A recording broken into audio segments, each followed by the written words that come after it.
తరగతి చదువుతున్నాను. అందరికీ శుభోదయం. నేను అనగా జి అద్విత్ 5వ తరగతి చదువుతున్నాను. అందరికీ శుభోదయం. నేను అనగా వి ప్రశాంత్ 5వ తరగతి చదువుతున్నాను.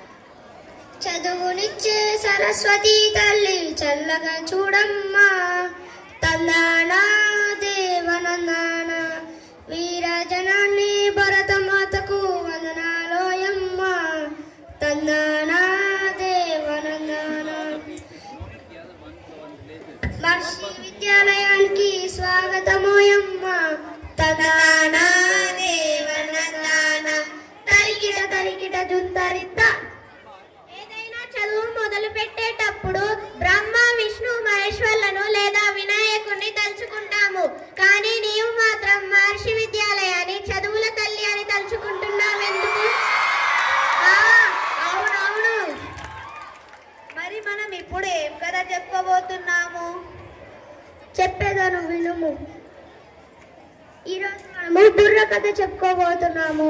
అసలు బుర్ర కథ అంటే ఏంటి? బుర్రున్నాడు బుర్రలేనోడికి చెప్పేదే బుర్ర కథ. అరే ఎంత మాట అన్నావో. మరి మనం ఏం కథ చెప్పుకోబోతున్నాం? చెప్పేదాను వినుము. రామ రావణ యుద్ధము కాదోయ్, తందాన దేవనందాన. పూర్వరాజుల కథ ఇది కాదోయ్, తందాన దేవనందాన. తరికిట తరికిట జుంతరిత్త. నువ్వు చెప్పిందంతా బాగుంది. ఆ కథ కాదు, ఈ కథ కాదు, మరి ఏ కథ? నీవు చెప్పదలుచుకున్న కథ చెప్పేదివా లేదా ఊరికే కాలయాపన చేసేదివా? చెప్పేదను వినుము.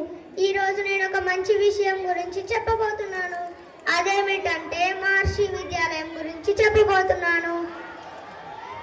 అందుకే నాను మహర్షి విద్యాలయ జేజేలు అన్నావు.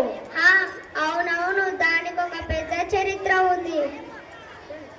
ఇక్కడ చదివే పిల్లలందరూ ఎంతో ఆనందంగా ఉంటారు. ఎందుకంటే ఇక్కడ చదివే పిల్లలందరూ గురువులు ఎంతో మంచి సమన్వయం ఉంటుంది. మరియు ఇక్కడ ఎంతో మంచిగా ఆటపాటలతో చదువు చెప్తారు. ఈ విద్యాలయం ఎక్కడ ఉంది? ఈ విద్యాలయం మహబూబాబాద్ జిల్లా ఈదుల పూసపల్లి రోడ్డులో ఉంది. ఇది చాలా ప్రసిద్ధి చెందిన విద్యాలయం. పేరు పొందిన విద్యాలయమా?